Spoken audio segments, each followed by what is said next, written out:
اور اتنے میں جو ہے گوشت آ گیا، سالن آ گیا، روٹی کا ٹکڑا آ گیا، تو آپ صلی اللہ علیہ وسلم وہ کھانے لگے۔ پانی آ گیا تو آپ صلی اللہ علیہ وسلم نے وہ تناول کیا اور کھایا اور فرمایا کہ دیکھو یہی وہ نعمتیں ہیں جن کے بارے میں قیامت کے دن سوال کیا جائے گا۔ یعنی بھوکے ہیں، کئی دن تک چولہے نہیں چل رہے ہیں گھروں میں، لیکن ایک وقت کا جو کھانا میسر آیا ہے وہ بھی دوسرے صحابی کے باغ میں جا کر، تو کیا فرما رہے ہیں آپ صلی اللہ علیہ وسلم کہ یہی وہ نعمتیں ہیں جن کے بارے میں اللہ تعالیٰ قیامت کے دن سوال کرے گا۔ تو اگر ہم ہر چیز کے بارے میں جو ہم استعمال کر رہے ہیں، جو ہم برت رہے ہیں، جن سے ہم ہو کر گزر رہے ہیں، جو نعمتیں ہمیں حاصل ہیں، سوچیں کہ اس کا حساب دینا ہے تو غلط استعمال نہیں کریں گے کسی بھی چیز کا۔ ہمارے پاس جو ہمارا جسم ہے، ہماری صحت ہے، ہمارے 2 ہاتھ ہیں، ہماری 2 آنکھیں ہیں، کان ہے، ناک ہے، ان السمع والبصر والفؤاد کل اولئک کان عنہ مسئولا، ہر چیز کے بارے میں اللہ تبارک و تعالیٰ قیامت کے دن سوال کرے گا۔ کان کے بارے میں، آنکھ کے بارے میں، دل کے بارے میں سوال کرے گا۔ تو اب دیکھیے اپنے جسم پر غور کیجئے، اللہ تعالیٰ قرآن میں اپنی ذات پر غور کرنے کی دعوت دیتا ہے۔ ہم اپنی ذات پر غور کریں۔ اللہ تعالیٰ نے دنیا میں کروڑوں اربوں لوگ بنائے، انسان پیدا کیے، ہماری طرح کتنے ہی لوگ ہیں، لیکن آپ دیکھیے کہ کسی کی بھی آواز ایک دوسرے سے میل نہیں کھاتی ہے، سب کی آوازیں مختلف ہیں۔ یہ اللہ کی نعمت نہیں ہے؟ اگر 2-4 لوگوں کی آواز ایک ہی جیسے، آواز تو نکال لیتے ہیں، نقل کر کے دوسرے کی آواز نکل جاتی ہے، لیکن قدرتی طور پر سب کی آواز مختلف ہے۔ یہ اللہ کی نعمت ہے۔ فنگر پرنٹ، یہ انگلیوں کے اندر جو یہ پرنٹ ہے، اللہ تعالیٰ نے جو انگلیوں کے اندر یہ لکیریں بنائی ہیں، چھوٹی چھوٹی لکیریں ہیں نا، یہ جس کو فنگر پرنٹس کہتے ہیں، ان لکیروں کو بھی اللہ تبارک و تعالیٰ نے ہر انسان کا ایک دوسرے انسان سے مختلف بنایا ہے۔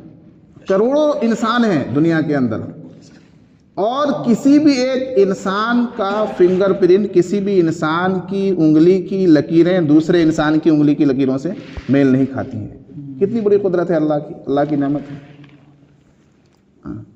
آنکھ کے اندر جو دیکھنے کی صلاحیت ہے کتنی بڑی نعمت ہے، کان کے اندر جو سننے کی صلاحیت ہے کتنی بڑی نعمت ہے، دل کے اندر جو سوچنے کی صلاحیت ہے کتنی بڑی نعمت ہے کہ آدمی اس سوچ کے ذریعے، دماغ کے اندر جو اللہ تبارک و تعالیٰ نے عقل دی ہے، اور انسانی عقل کی جو صلاحیت ہے وہ کتنی بڑی نعمت ہے کہ انسان اس عقل کے ذریعے پوری دنیا پر حکومت کر رہا ہے، نئی نئی چیزیں بنا رہا ہے، اڑنے کی چیزیں بنا رہا ہے، تیز چلنے کی چیزیں بنا رہا ہے، پانی پر تیرنے کی چیزیں بنا رہا ہے، نیو ٹیکنالوجی ایجاد کر رہا ہے۔ تو دنیا میں یہ ساری چیزیں جو ہیں یہ سب اللہ کی عطا کردہ نعمتیں ہیں جو اللہ تبارک و تعالیٰ نے انسان کو عطا کی ہیں، اور دنیا جس طرح آگے بڑھ رہی ہے، قیامت کی طرف بڑھ رہی ہے، اللہ کی نعمتوں میں اضافہ ہی ہو رہا ہے۔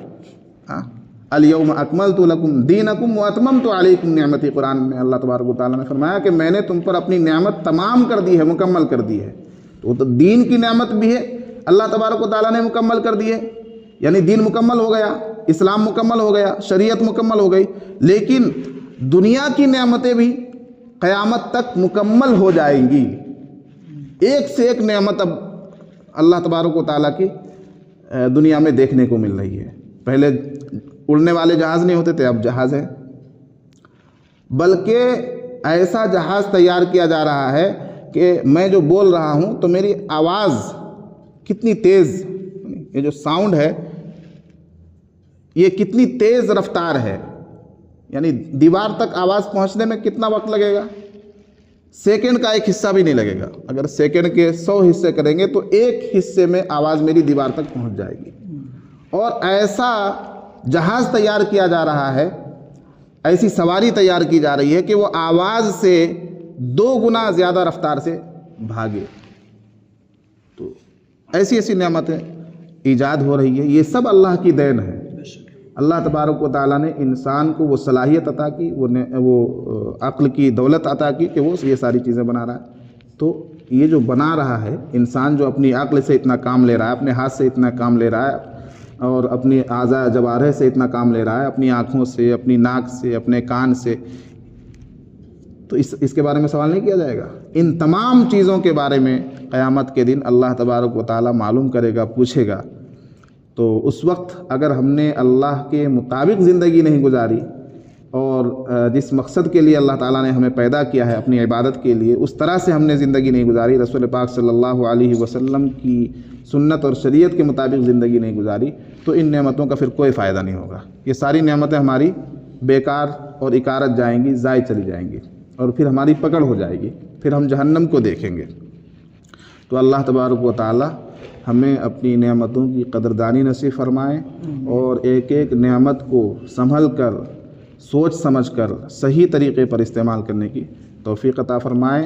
اپنی زندگی کو دنیا کے ساتھ ساتھ بلکہ دنیا سے زیادہ دین کے لیے استعمال کرنے کی توفیق نصیب فرمائے، اور قبر میں جانے کے بعد آخرت میں اللہ تبارک و تعالی سوال و جواب میں ہمارے ساتھ آسانی کا معاملہ فرمائے، جنت کو ہمارا ٹھکانہ بنائے، جہنم سے ہماری حفاظت فرمائے۔ سبحان اللہ بحمدہ، سبحانک اللہم بحمدک، ونشہد ان لا الہ الا انت، نستغفرک ونتوب الیک۔ سبحان ربک رب العزۃ عما یصفون، وسلام علی المرسلین، والحمد للہ رب العالمین۔